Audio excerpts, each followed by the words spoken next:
la sesión. Entonces, luego de haber hecho la entrevista, al finalizar, que es el cierre, el psicólogo tiene que explicar al paciente que para la siguiente sesión, ¿qué es lo que va a realizar? ¿Qué es lo que se va a hacer? Bueno, aquí le vamos a explicar que según las características que está presentando, según los problemas que está presentando el paciente, en la siguiente sesión la vamos a evaluar. Vamos a utilizar unas pruebas psicológicas que nos va a ayudar, ¿no? Que nos va a ayudar, son pruebas auxiliares que nos va a ayudar para poder hacer un diagnóstico fundamental del paciente. Dentro de los contenidos vamos a tener la comunicación e impresión diagnóstica que tenemos sobre el caso del paciente, ¿no? También formular y justificar la petición de exploraciones complementarias, citarle para la próxima sesión. Dentro de las técnicas de comunicación tenemos la preparación. Aquí en la preparación ha de entenderse como el sentido de tener conocimiento funcional, que es los esquemas del contenido, ejemplo, el dolor que está presentando, para asegurar de recoger en caso toda información pertinente necesaria. Las preguntas tienen que ser eficaces para obtener información correspondiente al caso.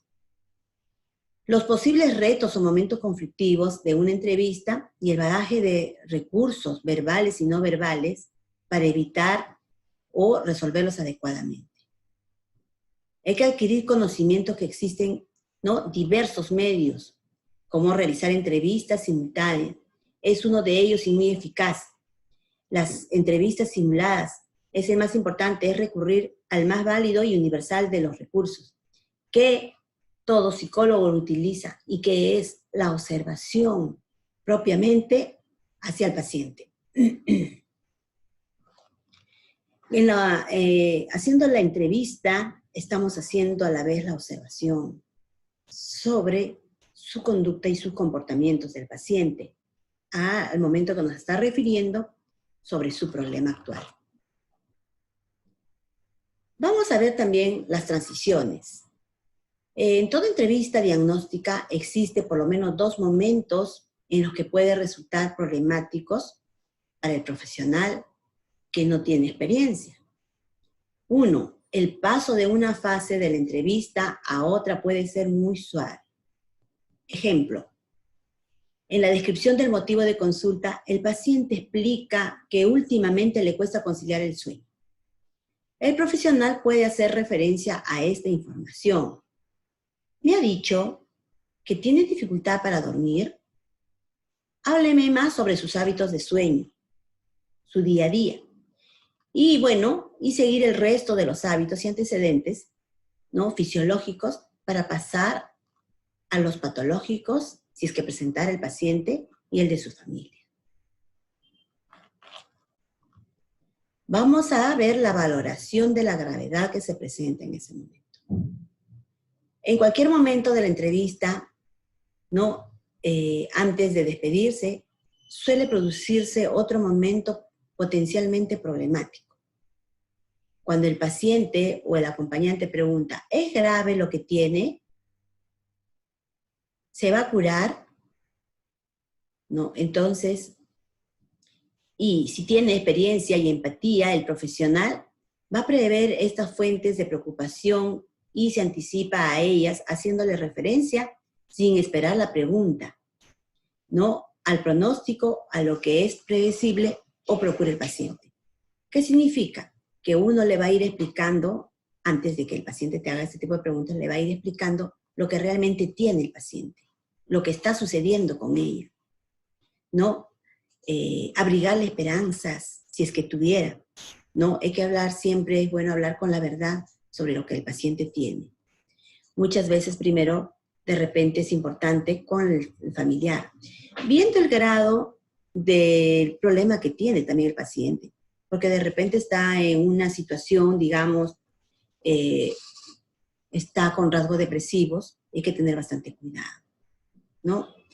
Hay que darle tranquilidad, ¿no? Bajarle sus niveles de ansiedad, que es importante para que el paciente se vaya tranquilo y cómodo.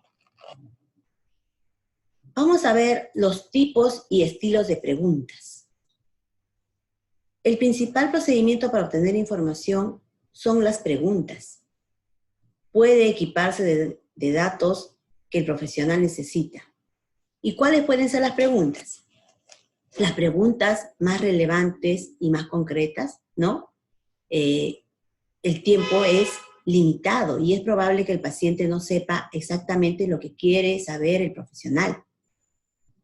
Para ello va a ser necesario utilizar preguntas importantes. Para el proceso en cuestión que le va a ayudar a centrar al paciente y va a impedir que se pierda con los relatos interesantes. Entonces, aquí nosotros vamos a ser directos y vamos a utilizar de alguna manera todo lo posible para obtener informaciones y preguntas concretas. Preguntar por la cantidad específica en lugar de una estimación global. ¿Cuántas veces se levanta para orinar? Siguiendo el resultado anterior que nos ha dicho que el paciente tiene dificultad para conciliar el sueño. ¿Cuántas veces se levanta para orinar? Durante la noche, por supuesto, ¿no? ¿Orina a menudo durante la noche? ¿No? Hacerlas y vamos anotando. En general, ¿cuántas horas pasa sentado al día? Es mejor que es de hábitos sedentarios, ¿no? No es utilizar esas palabras a veces un poquito fuertes, ¿no? Hay que ir preguntándole por cosas que el paciente se puede acordar y puede explicarnos con más facilidad. Porque si no, el paciente te puede decir, no soy una persona sedentaria. Entonces es un poco directo, ¿no?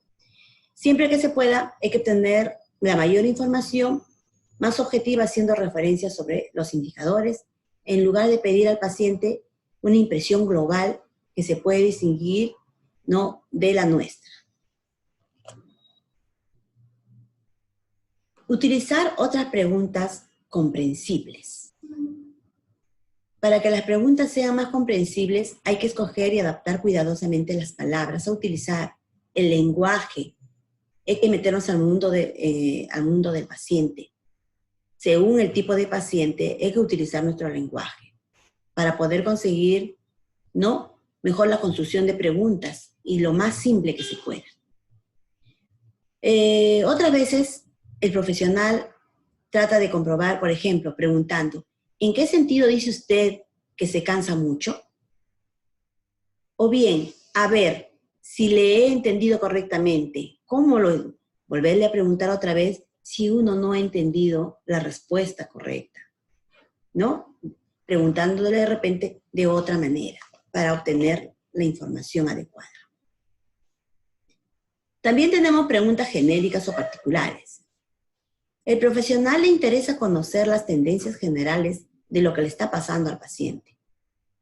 Pero la respuesta que se obtenga a la pregunta directa, por ejemplo, en general, ¿se encuentra cansado?, puede informar mal, ¿no? Entonces lo habitual y sobre todo lo normal parece para que un paciente pueda ser muy distinto para un profesional. Para obtener esta información puede resultar más conveniente preguntar la descripción al concreto y particular, ¿no? Y valorar el grado que es representativo y general. ¿Qué comió ayer? ¿En qué se distingue de lo que come cualquier otro día? ¿No? Hay que preguntarle, porque de repente el paciente normalmente tiene un tipo de comida y hoy comió diferente. Hay que preguntarle por qué. ¿Por qué sucedió esto? También tenemos lo que son las preguntas abiertas y las preguntas cerradas. En las preguntas abiertas, uno requiere de saber respuestas amplias, que te explique, darle su tiempo. Y va a permitir obtener información interesante, ¿no?, para recabar, ¿no?, para el profesional. Como por decir, dentro de las preguntas abiertas vamos a utilizar también de repente, vamos a hacer la anamnesis, que son pasos a seguir, es interesarnos y saber un poco más el historial del paciente. Aquí vamos a recabar las informaciones sobre sus hábitos que tiene el paciente, su estilo de vida, ¿no? Vamos a tener una información más amplia y vamos a tener menos condicionado posible, es pedirle la descripción de un día típico que sucede con el paciente. Dentro de las preguntas cerradas, son aquellas que nosotros, ¿no? Donde las personas pueden contestar con una palabra sí o no. ¿Cuántas veces se despierta durante la noche? ¿Cuántas cucharitas de azúcar se pone en el café? ¿Le incomoda levantarse? ¿No? Son preguntas, ¿no? Otras pueden ser otro ejemplo. ¿Se despierta usted a menudo? Una pregunta cerrada, ¿no? ¿Cómo duerme en la actualidad? Entonces esa sería una pregunta abierta porque te va a ir explicando cómo está durmiendo, cuáles son sus características. También tenemos los procedimientos, ¿no? De facilitación cuantitativa, que son los señales de escucha.